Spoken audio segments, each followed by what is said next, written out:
नमस्कार बंधुरा आपनारा देखছেন कुकिंग हाउस আর বর্ণিলা। আজকে একটা মিষ্টি কুমড়োর ডগা, এগুলো দেখতেই পাচ্ছি মিষ্টি কুমড়োর ডগা, এর একটা রেসিপি তোমাদের সাথে শেয়ার করব। তার জন্য আমি মিষ্টি কুমড়োর ডগাগুলো কেটে নেব। একটা ঝুড়ি নিয়ে নিয়েছি।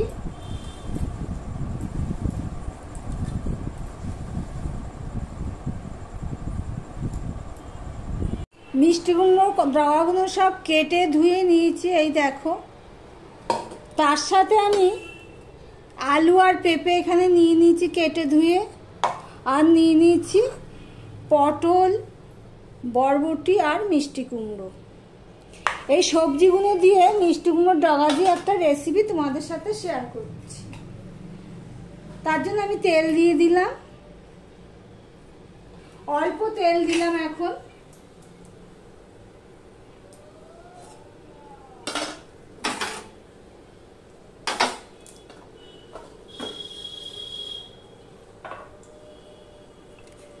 একটু নুন দিয়ে দিলাম।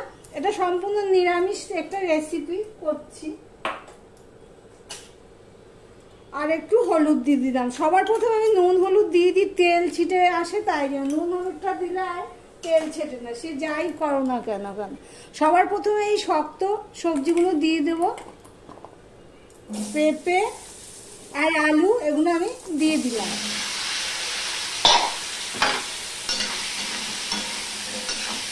এই সবজিগুলো প্রথমে আমি একটুখানি নুন হলুদ দিয়ে একটুখানি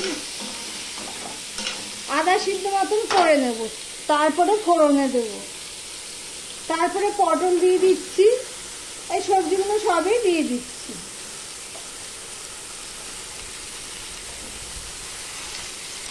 একদম ফোড়নের উপর তরকারিটা হবে, কোনো মশলা পড়বে না। ভিডিওটি স্কিপ না করে পুরোটা দেখার অনুরোধ রইল।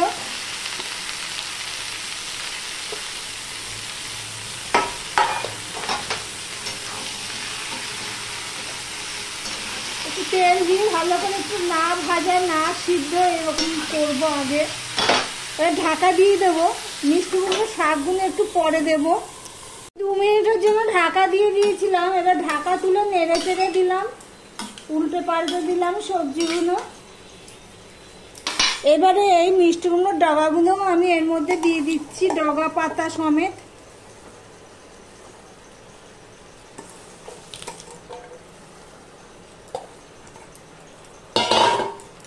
দিয়ে ঢাকা দিয়ে দেব। দেখো তরকারিটা আমি উল্টে পাল্টে দিয়েছি, উপর নিচ করে দিয়েছি। এবার এটা আমি গ্যাসটা অফ করে দিয়ে এটা আমি কড়াইটা খালি করে নেব। দেখো তেলটা হয়ে গেছে। এবার আমি 5 ফোড়ন দিয়ে দিলাম। ফোড়নে তরকারিটা অনেকখানি, তাই আর একটু 5 ফোড়ন দিয়ে দিলাম। দিয়ে দিলাম তেজপাতা, আর একটু হলুদ দিয়ে দিলাম, একটুখানি নুন দিয়ে দিলাম। এবার কাঁচা লঙ্কা ফোড়নে দিয়ে দিলাম। আর তো কোনো লঙ্কা পড়বে না, তাই কাঁচা লঙ্কার পরিমাণটা স্বাদ অনুযায়ী দিয়ে দিলাম। আর এখানে টমেটো রয়েছে, কেটে রেখেছি, সেই টমেটোগুলো আমি দিয়ে দিলাম ফোড়নে।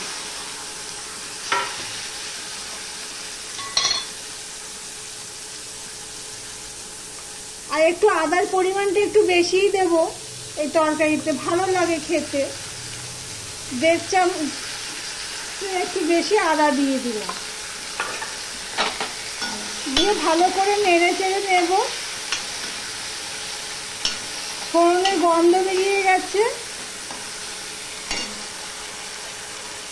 আমি এর মধ্যে একটা চিনি দিয়ে দিচ্ছি, 2 চামচের মতন চিনি দিয়ে দিলাম।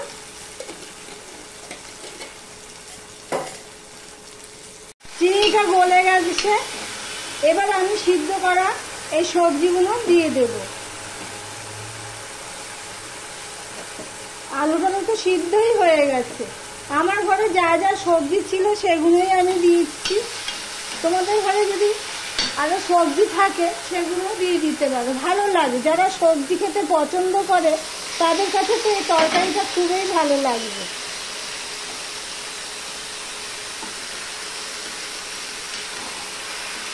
সমস্তগুলো ভালো করে মিশিয়ে নেব ফোড়নের সাথে সবজিগুলো দিয়ে আমি লো টু মিডিয়ামে করে দেবো। এতে কোনো জল পড়বে না, তার মিডিয়ামের থেকে আরও একটু ছোট করে দেব। দিয়ে আমি ঢাকা দিয়ে দিলাম। আমি 2 মিনিটের মতন ঢাকা দিয়েছিলাম। মিষ্টি কুমড়ো সবজির তরকারিটা আমার হয়ে গেছে।